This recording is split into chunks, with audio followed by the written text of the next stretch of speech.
Our next session is Paediatric Orthopaedics, Clinical Challenges and Innovations in the Global Healthcare Ecosystem.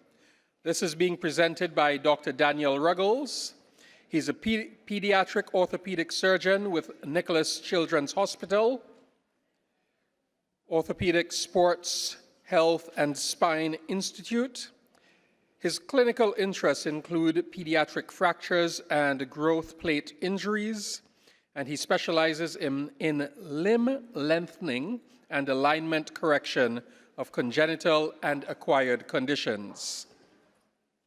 He lectures at national and international medical conferences and helps to develop innovative orthopedic devices and implants as an industry consultant. We're pleased to welcome him to the Cayman Islands. We'll invite Dr. Ruggles for his presentation.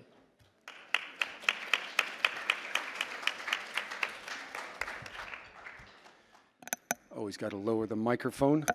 Well, thank you for having me. It's absolutely wonderful to be here. Get my thing pulled up here. I believe you want to give a thanks to the Ministry of Health and Wellness. I also want to give a thanks to Lorianne from Kelly Holding, who answered all my emails about the PowerPoint and helped that get all through. And a special thanks to Lucianne Wallner. She's right over there. She's our representative from Nicklaus Children's Hospital Global Health Department, and she arranged this whole visit, and I certainly couldn't have done it without her. It is an honor to be a member of the faculty at this conference, an esteemed faculty. Dr. Mehta's lecture was excellent this morning. It was very inspiring. I do have to take him up on his comment, though, about the guys who run around with hammers and think everything's a nail.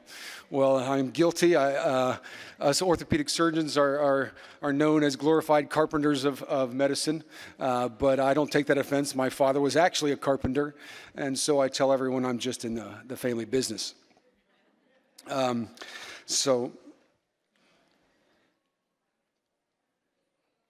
The title of today's lecture, though, is going to be Challenges and Innovations in the Global Healthcare Ecosystem. Now, I'll be discussing these topics from the lens of a pediatric orthopedic surgeon, but as a diverse audience, as we got clinicians, we have surgeons, other physicians, and administrators in the audience, I want you to know that a lot of the topics and things I bring up today will be applicable to not just surgery, but the entire healthcare system in general. So hopefully in the next 45 minutes, we all can take something away from this, and I can keep you awake after that tasty lunch you just had. Very briefly, I want to introduce how global health became such an integral part of my life and career. I'm fortunate to have a diverse career thus far, and it started when I moved to Southern California for my training. I was at a large tertiary government-assisted hospital that gave me exposure to some of the benefits as well as some of the challenges of a more public health setting. But I also worked in private practice for 4 years in Florida. And private practice certainly has its own advantages and provides autonomy perhaps not given in a more public employment setting, yet the reach and growth potential in the private sector may be limited compared to that of larger public facilities. But my most memorable job was when early in my career I joined a nonprofit organization as a missionary and spent about 4 years working abroad. I was blessed to serve and visit several countries around the world, from the Philippines to Zambia to right here in the Caribbean. And it was in the Dominican Republic where I spent the grand majority of my time with CURE, serving as medical director of a small pediatric orthopedic hospital in Santo Domingo. I certainly give credit to my mentor, Dr. Scott Nelson, who served 5 years in the DR before me, and he really set the stage before I came in and took over. By the time my commitment with CURE had ended, I was in love with the Caribbean, especially the Caribbean weather. And rather than go back up to cold and gray Ohio, where I grew up, I figured South Florida about as close as the Caribbean as I could get, and eventually landed in Miami with Nicklaus Children's Hospital, which is the largest pediatric hospital system in South Florida. But it didn't start out that way. It was actually the polio epidemic in the United States that led to a local Miami population to build a small children's hospital in 1950. They named it Variety Children's Hospital. And it was to serve just the local community. But with further medical events, even global influences such as the need to provide to Cuban refugee children, it created growth. And the hospital expanded and was renamed Miami Children's Hospitals in the 80s, and it included an ICU, as well as started specialty pediatric programs such as oncology. As time passed, the region's populace grew, as did regional wealth, which allowed creation of foundations and further growth, not just as a singular hospital, but as a system network with reach beyond South Florida to now become, at some levels, a regional and international center. You may recognize the gentleman there in the picture. That's Jack Nicklaus. He's the most decorated professional golfer in the United States. He was very extremely generous to our hospital, hence why his name is now on the building. It was that international reach that personally attracted me to join Nicklaus. Certainly an advantage of a large-scale hospital system is that it can integrate providing care at all levels of our healthcare system, including privately insured, government-funded, as well as the uninsured, and accomplishes that goal at local, regional, and even a global scale. Nicklaus currently has a patient mix of about 70% Medicaid. Medicaid is our government-regulated insurance, and the other 30% of insurance is private, with a smaller percentage being self-pay in charity cases. Here's a quick snapshot of our global health department, which I think is highlighted by having served over 100 countries. And not surprisingly, over 60% of our global patients are from our neighbors here in the Caribbean. So let's start with the question, why are global partnerships a vital part of our healthcare ecosystem? Historically, the WHO, the WHO, has focused on communicable disease and global healthcare issues within primary care. Surgery has been even quoted as to be the neglected stepchild of the WHO. But there's been a noticeable shift in recent years to recognize the role surgery plays in not just treatment, but in preventative medicine. One reason is that the long-term cost effectiveness of surgery treatment is now being documented in research. Acknowledging that surgery may be cost-effective and preventative, it is imperative that we strive for a global capability for performing safe and meaningful surgery that will not just serve the needs of the people, but will strengthen local and national systems. Without strong local surgical programs, too often talented surgeons and other healthcare providers pursue jobs in other countries. In short, we need to view clinical programs as an investment that will pay dividends in the long term. I believe one of the primary goals of a global surgery program is to enable access to complex care programs. As a pediatric surgeon, complex orthopedic pathology more often than not has other organ system involvement or at minimum confounding systemic effects that require a multi-specialty care plan. A second role is to provide access to limited technology. It is difficult for any healthcare system to keep up with advancements in medicine in general, let alone surgery. New medicines, modern procedures, and state-of-the-art medical devices can be difficult to procure for both financial and supply chain issues. These roadblocks need addressed at both national and international levels. A third role of global partnership is to create shared learn opportunities. As the medical advancements emerge and spread, the training needs to follow suit. Some of my best experiences abroad have been sharing knowledge and experience with colleagues. I can honestly say I've learned much more than I've ever taught. Formal programs do need to be established. Here's a study that looked at pediatric orthopedic observerships in which surgeons would travel to the United States or North America to shadow host surgeons and programs. The study included surgeons from both lower income as well as higher income countries. And I think it's important to note that visiting surgeons appreciated both clinical and non-clinical teaching skills, such as the concepts of integrated team approach and open communication styles. But observers did note that not all teaching was applicable to their own particular local environment. And that is why I feel it is imperative when working in these training programs as a host to not just teach, but to listen and to learn from other surgeons. This ensures the discussion focus is both valuable and practical. And fourth, a main focus of our global surgery ecosystem needs to be striving for equity in terms of access to healthcare and creating financial avenues for the underserved. Here are a few facts that illustrate this need. Over 5 billion people in the world lack access to safe surgery. Every year, 150 million surgeries are not done that should be. And of the 300 million procedures that are done globally, only 3% of those are done in sub-Saharan Africa, which currently contains about 1/4 of the world's population. And that leads us into the next part of our talk, clinical challenges of a global surgical program. Number one, there's a wide spectrum and rarity of complex diagnosis. Our goal as a complete global ecosystem should be to provide care for the entire spectrum of disease.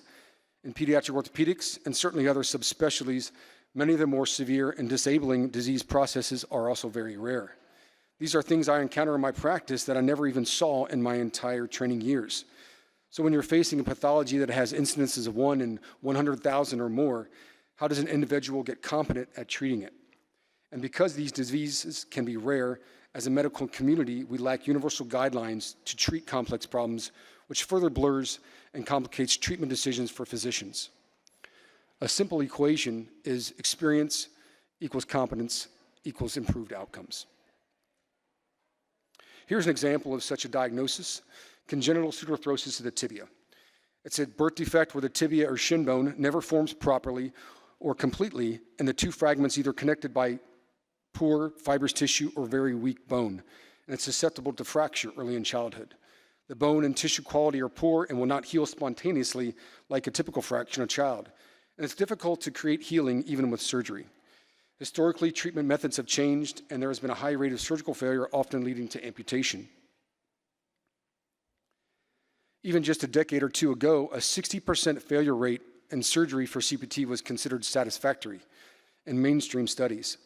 More recently, though, a new protocol has been developed, combining not just advanced surgical methods, but also pharmaceutical and novel bone grafting techniques. The whole idea is to get both bones of the lower leg, the tibia and the fibula, to fuse together and create one larger, strong bone to prevent fracture and to heal.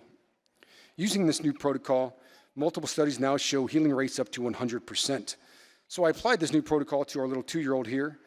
Now you can see putting on an external frame with circular rings held onto the leg with wires and pins. For a 2-year-old, it's certainly an intimidating surgery, both for the surgeon as well as the family. But these frames can have an excellent source in our certain cases we have. Here you can see our patient at 2 months after surgery. He's doing well. And you can see having a frame on may not be as bad as you think. This little company even gives little decorations for the kids to put on their frame. And I had to include the x-ray there, as we forgot to take it off, and a little dinosaur showed up in his x-ray. And even more humorous was that the radiologist made no mention of this in his report whatsoever, which I thought was comical. But here we are 3 months later after surgery. He was able to get his frame off, traded it in for a cast, of course, a Spider-Man cast. And now at 6 months, he's able to run and play and had a good outcome. Now, I just finished this case last year in 2023, probably about 14 years into my career. But let's turn back the clock to about 12 years earlier when I was working as a global surgeon and saw a child with the same diagnosis of CPT.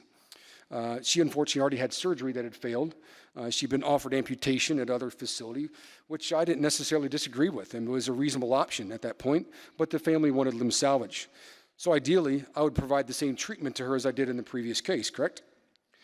Well, unfortunately, for multiple reasons, applying the new protocol was not possible.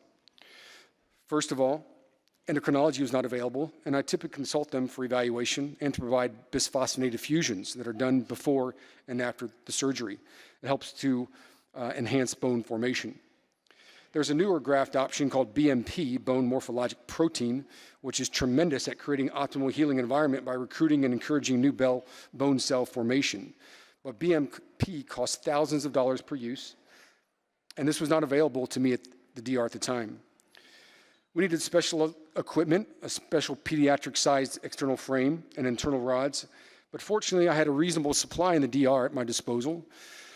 But the one thing I did have to consider is that it's a very technical surgery, and in terms of resecting out the diseased tissue and performing the surgical steps, I had to ask myself, I had to look in the mirror and say, do I even have to possess the skill to even do this surgery? It's a case that's very rare, and I'd rarely seen it up to this point in my career.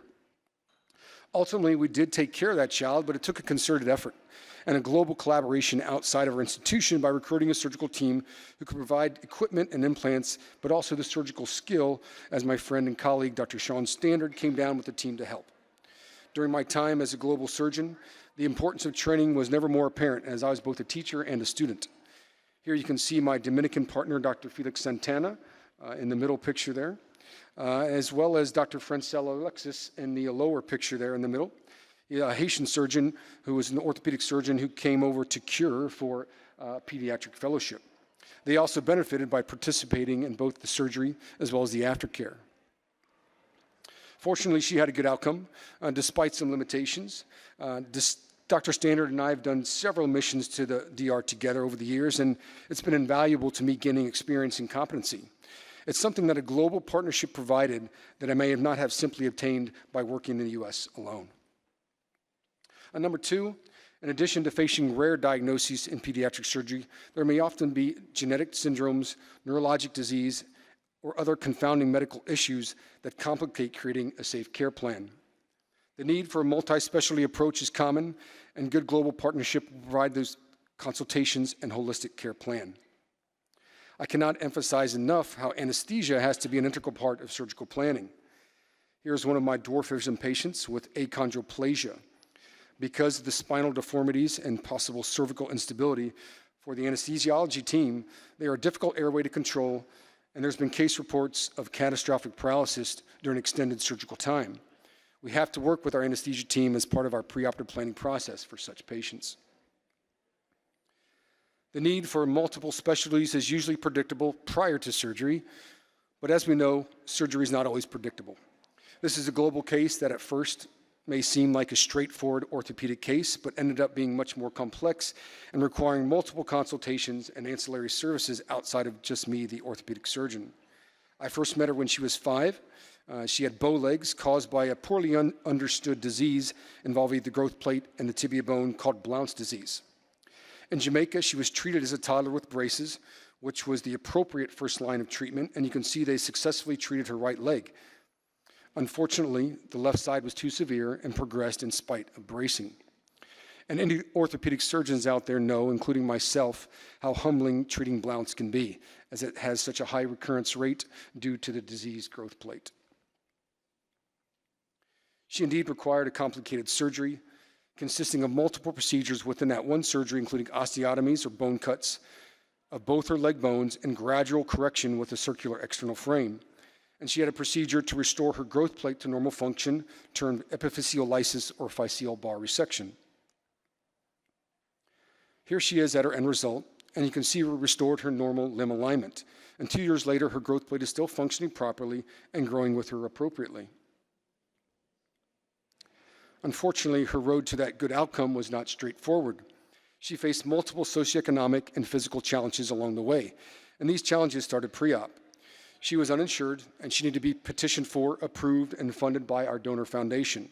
This can take time, but fortunately at Nicklaus, we have a monthly committee to review candidates, and she was readily accepted with my proposed plan and budget. But to appropriately plan her surgery, I needed special advanced imaging, including MRI, and that was not an option for her in Jamaica. And because of the severity of her Blount's, I felt an endocrinology consult was important to rule out underlying metabolic issues. All this required a separate preliminary pre-op visit, which is not convenient under the circumstances, but I felt it very important to meet a child and family before big surgeries like this. It's the same approach I would take with any US patient, and I feel all patients deserve the same treatment. The surgery itself went uncomplicated, but post-operatively she struggled, both physically with the pain as well as psychologically. She did not initially handle well having an external frame on her leg. She ended up staying at the hospital for 4 days rather than the planned 1 to 2 days. And so we were obviously surpassing the initial budget plan, much to the delight of the finance team. These frames also require close monitoring and daily management by the family. I needed them to stay in the US for the correction phase, which was 8 weeks. Fortunately, the family had family in the Miami area, which lessened that burden. Now, once her leg was straight and corrected, they were able to go home to Jamaica for the remainder months of her healing time until the frame could be removed. But once she got home, she began having a pin site infection. They could not readily come back to the United States and saw a local doctor that admitted her to the hospital for IV antibiotics. Unfortunately, because I did not have formal ties to that facility, I was unable to get communication with her providers, and it was difficult to get records, lab tests, and x-rays. The father was really good at communication with me through WhatsApp, and so he would send me pictures of x-rays, but it certainly was not an ideal situation.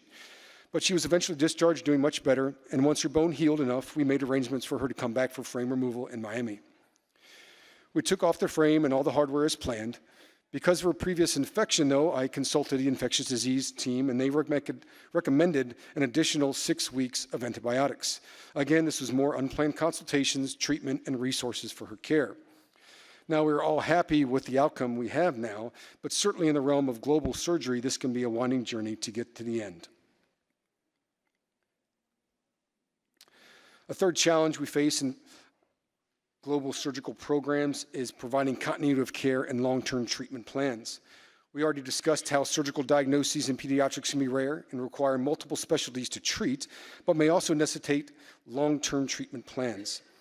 If the disease process affects growth, it may often require multiple surgeries over the course of childhood. Congenital longitudinal deficiencies, such as congenital femoral deficiency and fibrillar hemimelia, are two of those diagnoses. This is a 5-year-old patient originally from Cuba. You can see what I call my limb restoration plan. It's what I show families to give an overall picture of the surgical steps needed to complete their child's program and treat their problem. Some of these plans map out over 10 years in length. I think it's important to note that families really need to understand what they are getting into and set realistic expectations in more severe congenital problems. And this is just a projected outline. It doesn't even account for unexpected problems or complications along the way.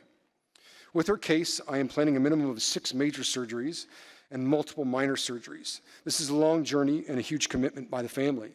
And if it's a global case, there must also be commitment by the international partnership. We started that journey about 2 years ago, and we're off to a good start. I've done her hip reconstruction, and now we're doing her first femoral lengthening. This patient's family decided to move to the United States to pursue treatment. And ultimately, they moved near Miami, near the hospital and the rehab center, which really helps in creating continuity as we continue down her journey. But not all families are lucky enough to have the means, nor even more so, they may not even have the desire to leave their home country. And in my opinion, in an ideal system, families may not have to make such difficult decisions.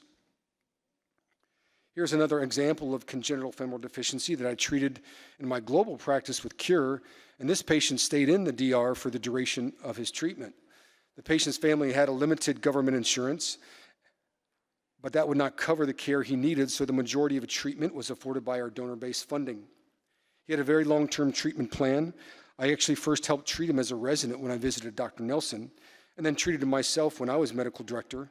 And then after I left and went to the United States, I made trips back and helped the next medical director, Dr. Glenn Rowe, in further treatment for this young man. Oh, I'm ahead of myself here. Although that's not an ideal scenario in all aspects, the fact that Cure organization had been established in the community as a full-time facility in country afforded some of the continuity of the care over the years. I have no problems with short-term missions in general, but I think the best efforts in less developed countries are those organizations with a full-time presence. Now, after seeing those long-term plans, one may question, why try to do complex surgeries in less than ideal circumstances when amputation surgery may be a much simpler solution?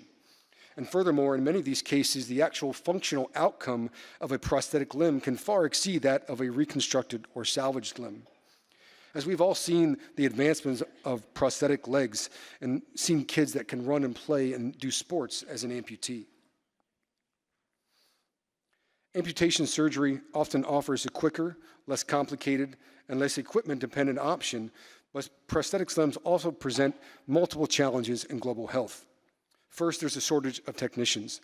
The WHO has reported a global shortage of technicians to exceed 40,000. An estimated it would take over 50 years to train another 18,000 technicians. Secondly is cost considerations. Although the cost of a prosthetic manufactured in the developing world may be thousands of dollars less than one built in the US, it is the maintenance and replacement costs over a lifetime that families in poverty may not be able to obtain. There is no argument that the upfront cost and the risk of surgery may be less with amputation, but a simple amputation may have long-term implications.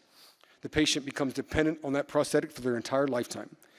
On the other hand, with complex reconstruction, they may not have an ideal functional outcome. But if they can simply walk pain-free and carry on a relatively normal line of work and take care of themselves, in the long run, one may consider limb reconstruction more indicated in the developing world than in the developed world where there is access to advanced prosthetics. The next part of my talk is probably my favorite because I get to talk about some really cool technology and limb lengthening and reconstruction. Pediatric orthopedics is a very exciting field right now. But I'm also more excited to see how this technology will affect my global practice.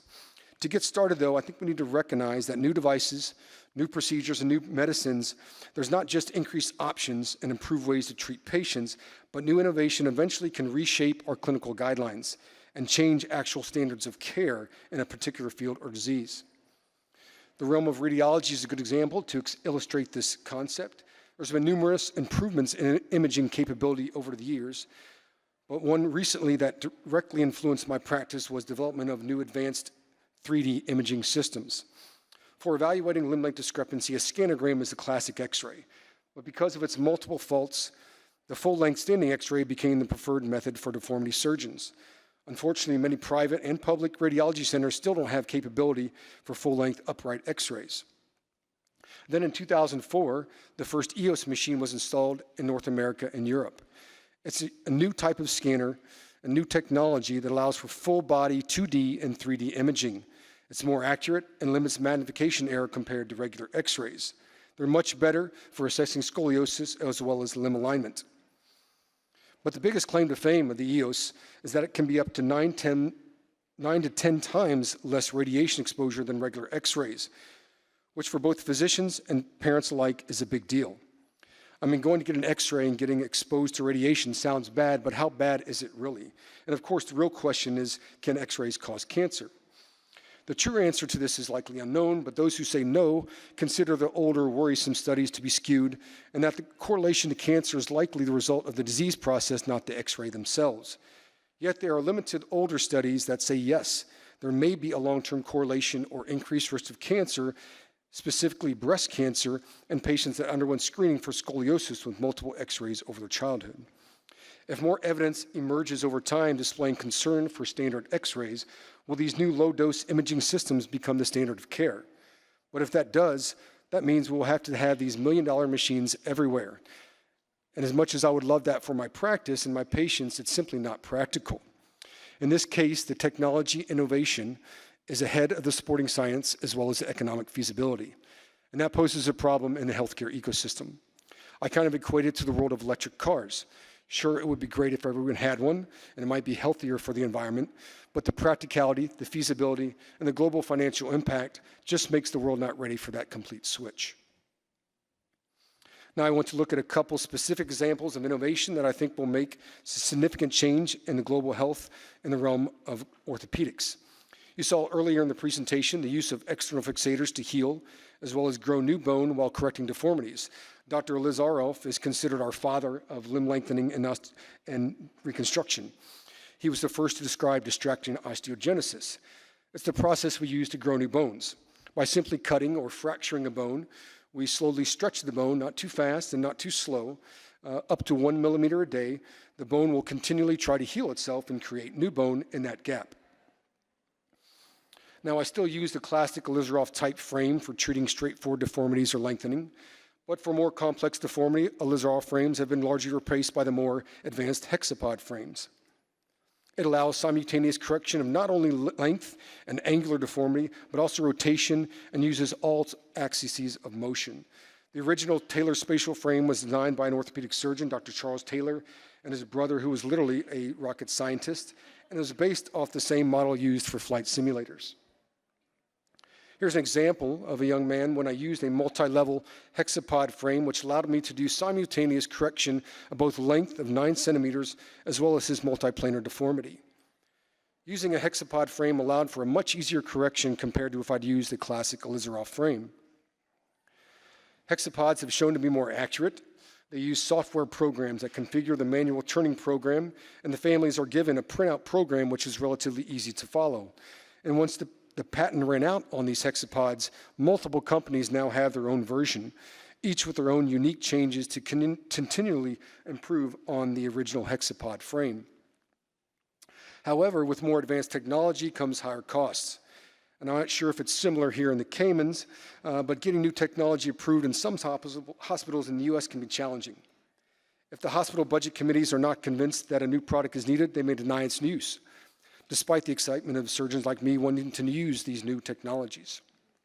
Furthermore, in some cases, insurance companies may not approve certain CPT code procedures to cover the cost of certain devices, and unless the hospital or patient foots the bill for the implants, they cannot be used.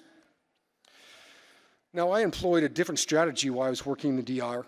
Ironically, I was able to use hexapod frames in many more cases in the DR than I could in the US. This was my toy closet, I called it. It was my stockpile of TSF and other equipment that I could do almost any deformity surgery with. For example, here's a young lady who had a multi-level hexapod frame for a case of congenital posterior medial bowing of the tibia. She was born with a significantly shortened and crooked tibia bone. So how much did it cost for this equipment? Well, in this case, it was zero, because every piece of component you see in that picture was reused, except for the wires and the pins that actually went into her leg. These external frames, such as the TSF, are very durable, and they're strong enough to reuse. But it, unfortunately, is not an option in the United States due to FDA rules and regulations. Those regulations are put in place to try to protect patients, but the consequence is high cost of using brand new components every surgery. There are companies that are willing to refurbish external frames. All these companies may be not motivated to promote such programs to compete with themselves when they can just sell new frames. There's actually a US-based study that showed there's no difference in outcomes by using new versus refurbished external frames, and it cuts surgical costs by 25%. However, you can see it's a randomized trial, and 65% of the patients refused to enter the study. And that makes sense. If a doctor asks you if you want a new frame versus a used frame, of course you're going to pick using a used frame when you don't have to pay anything different, when it's the hospital or the insurance company that has to cover the cost over whatever deductible your insurance practice has. So unfortunately, using refurbished equipment is very rare in the US. So using TSF in my global practice at the time was cost efficient, but using external frames in that environment was still met with patient challenges. As I mentioned before, the frames require daily turns of the struts by parents and is done multiple times a day, and it's numerically based, so it requires a basic comprehension of math and numbers. There's only been a few times in my practice, though, where regardless of being in the US or elsewhere, that patients were unable to comprehend these programs. Excuse me. But the patients also require follow-up after these surgeries very closely. Initially, I schedule patients on weekly visits for several weeks to check the frame and get x-rays. Patients will typically have these frames on for 3 to several months, depending on how much lengthening they need. All the travel for these appointments require time, effort, and some level of socioeconomic means or assistance. As a surgeon, I believe it important to recognize one who is and who is not a frame candidate, as sometimes an external frame is simply not a good option due to extenuating circumstances. That is why I was very excited when the concept of robotic external frame was finally realized and released just these past 2 years. The actual surgery is the same, but this frame requires no manual turns or adjustments by the family to the frame. It moves completely on its own throughout the entire deformity correction and bone lengthening. There's a small computer mounted on the frame that controls the robotic struts. Here's the first pediatric patient in Miami to have the robotic autostrut frame, and he had an excellent outcome. However, what's more impressive by using this frame was how it affected his postoperative journey. The family lived about 3 hours drive away, and they had postponed surgery before because they could not find a surgeon to do it, and it was difficult for them to come all the way down to Miami. So in his case, he only needed about half the outpatient visits I would typically require, and many of those appointments were managed by a physician assistant at a satellite clinic close to their home. In my first couple autostrut cases, there has been less frame management issues, and the accuracy has equaled or surpassed my other hexapod cases. But I'm even more excited to see how this will affect my global practice in the future. For patients traveling to Miami, I can send them to their home country sooner from the hospital, and they will travel much less because the less outpatient visits are required. I can have x-rays done in country, and I can manage the patient more from afar. For global patients that I would travel to their country to perform surgery, there's much less reliance and burden on the in-country team and less risk of frame mismanagement. The next generation of robotic struts may allow computer control from afar on Wi-Fi, which will even further improve efficiency and management.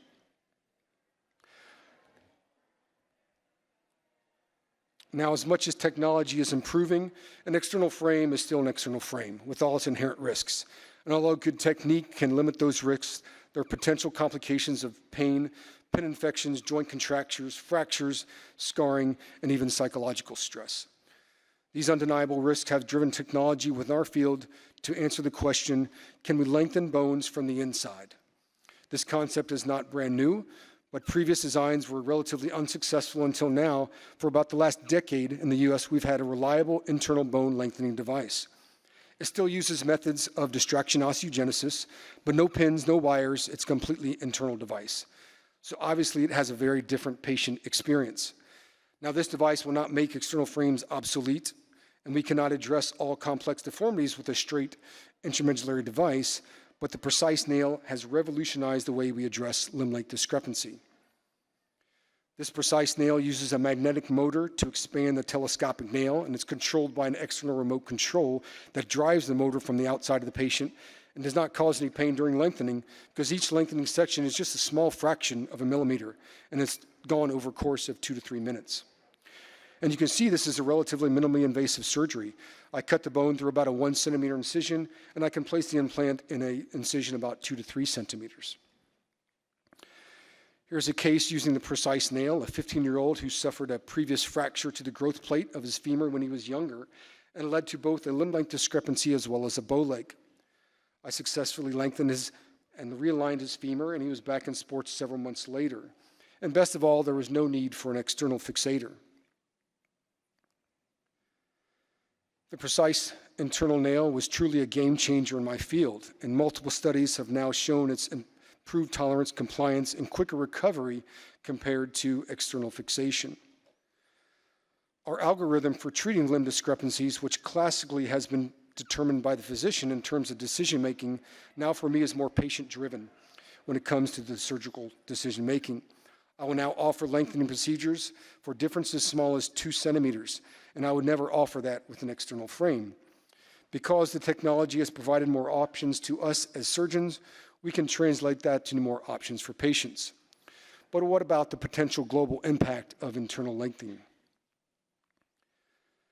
Here is a patient of mine when I was working full-time in the Dominican. He had a 10-centimeter limb length discrepancy, 4 inches, due to congenital longitudinal deficiency affecting his entire left leg. If left untreated, this would lead to joint problems, arthritis, back pain, and scoliosis. This would be very challenging to treat with external fixators, and although certainly possible, it would require multiple surgeries. This patient had limited socioeconomic means and lived very far away from the hospital. Considering the benefits of internal lengthening and the fact that I could treat him in one big surgery, I chose to utilize precise nails for both his femur and his tibia. And in fact, this was the first time a precise nail was used in a developing country. The company NuVasive Specialized Orthopaedics was gracious enough to donate some precise nails to me in my hospital, and a select few patients got to have them for their surgeries. It was a team effort, and you saw a picture of my team that day in the OR. Although I was honored to be the first to use the precise in this setting, I think more importantly, I got to share that experience with my partner, Dr. Santana. As technology advances and possibly changes the standard of care, we also have to change and advance the awareness, accessibility, and training of that technology. But all of this costs money, a lot of money. And how do we afford health care in such cases? The precise nail costs about $15,000 to $20,000 each nail. The patient could not afford that. My hospital could not afford that, nor justify that cost for only one case. These nails were donated in this case by the company, but that's not a feasible long-term strategy. Yes, I could have used external frames in that case, but considering that internal bone lengthening devices may become the standard of care in such cases, how do we control the finances? Number one, we need to encourage competition. Precise used to be the only internal lengthening option, but in the past couple of years, another company, Orthofix, has a lengthening nail called the FitBone, and it began only in Europe, but now is also available in the United States. Competition lowers prices. Number two, we need to increase insurance coverage and reimbursement. How do we accomplish that? We need to prove that increased upfront cost is ultimately cost-saving in the long run. Earlier, I emphasized the idea of global surgery as an investment in individual health care. In addition to treating a physical problem, we cannot ignore the potential benefit to society by curing a disability and promoting an individual's independence and future contribution to society. I want to wrap up my talk by looking at what I consider important goals of a global pediatric surgical program. A primary goal and foundation of global program is patient-centered care, and that starts with streamlining triage systems and data sharing. It seems teenagers these days barely recognize what a CD is, yet we still use them daily in the US to share records and share images. With computer technology and internet capability we have these days, it's amazing how some aspects of medical communication seem to lag behind.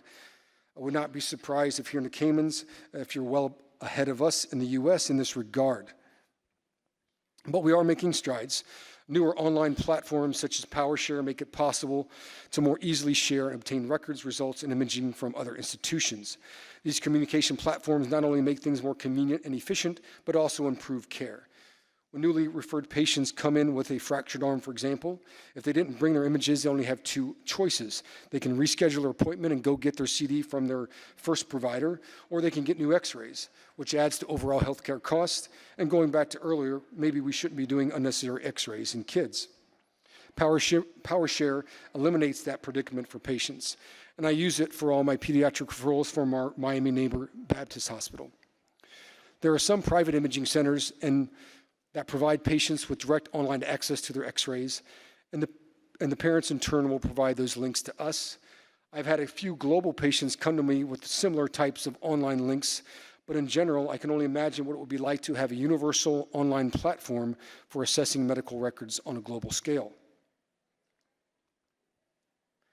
Secondly, create continuity of care in addition to improved communication.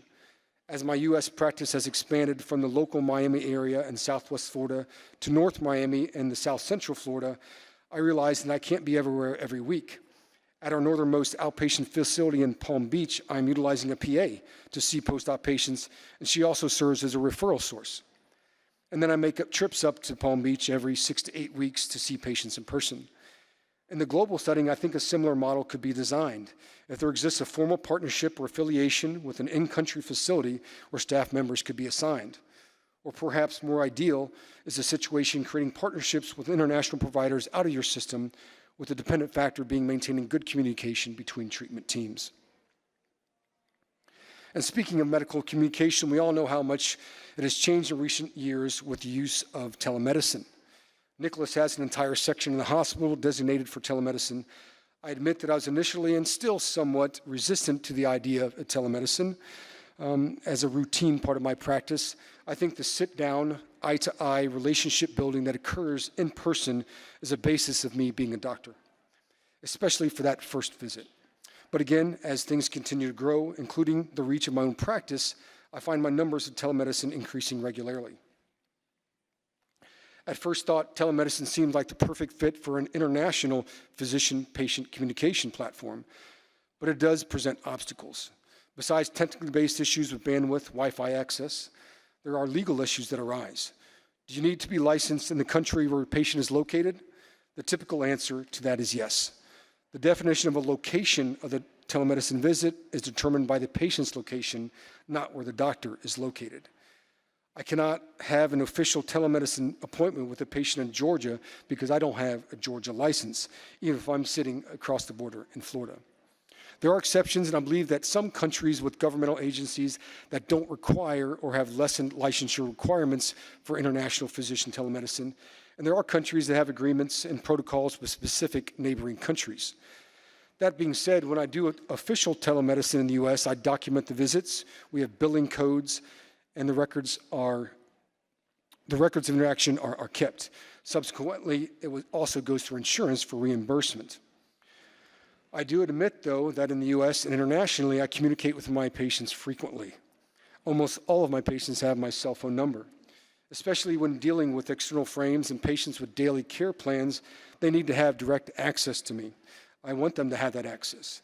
These families are obviously consenting to the limitations of phone communication, and these unofficial communications are not billed and do not involve reimbursement. The definition of practicing medicine is often vague, especially in the realm of telemedicine. In communicating with patients via cell phone or FaceTime, we're obviously trying to do what's best for our patients. But hopefully, as international telemedicine grows, we will continue to create convenient, reliable, and yet legal ways to communicate with our patients. I'd be very interested to hear perspective from providers and administrators here in Cayman, how they handle international telemedicine, as I know you're a destination site for many patients from other countries. And lastly, I think a reasonable goal of an international surgical partnership is to maximize in-country treatment time for the patient.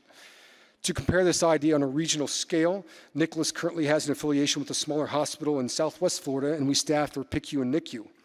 But we do not, as of now, offer surgical services. They have to send the kids over to Miami for surgery. That smaller hospital system is planning to expand their services over time and have a general theme of keeping kids at home. I think there's obviously a financial motivation to that, but also it may be best for patients and families to get equal care close to home. I imagine this sentiment is similar in a global surgical affiliation, to keep kids at home as much as possible. So how do we keep kids close to home? I think the answer lies in 3 needs: increasing necessary equipment availability, facilitating training opportunities, and by extension, sharing clinical privileges and facilities. Sounds easy enough? Well, we all know the financial aspect of such partnerships is where things get tricky. I told you at the beginning, I'm speaking through the lens of a surgeon. I don't pretend to be a financial strategist, but there is the question, is there a financial model for a global surgical partnership? I will let the financial gurus in the audience answer that question today, but from the lens of a physician, and hopefully administrators, finding that answer starts with the question, what is best for our patients? Realistically, there's no perfect answer, but I do think the answer lies within these 2 points. A global partnership model will largely be dictated by the existing local, public, and private healthcare ecosystem and each partner's unique financial climate. A successful program model will strive for a symbiotic international relationship while investing in the equity in patient care. And here we again see a word I have frequently mentioned today, investing. I'll present another staggering statistic. The global loss to GDP from the lack of safe surgery is estimated at $20 trillion annually. That's with a T. Simple, safe surgical procedures can reduce an estimated 30% of the global economic burden from all diseases. That sounds like a good investment to me. To finish, I want to introduce a beautiful young lady from right here in the Caymans. She came to me 2 years ago with a difficult case of Blount's, the leg bowing problem you've seen earlier in the presentation. We are still on our journey, but the hard part is certainly over. Despite some challenges along the way, she and her family have proved to be up to the task, and it was a privilege to take care of her and her family. I even got to do a house call the last year during my visit here. And they just sent me a new picture today. Unfortunately, I couldn't get it into the presentation today, but she's doing quite well. So in final summary, attention to global surgery is growing and should be considered a positive investment into a local and national healthcare ecosystem. Complex disease and technical innovation will continually drive the need for tertiary care centers and international partnerships. Global partnerships can provide training and experience that cannot be accomplished by either local ecosystem alone. And global surgical programs should be patient-centered and ensure continuity of care. And the last one is from a well-known resource I think you all know: go out in the world and heal the sick. Thank you very much. Appreciate your time.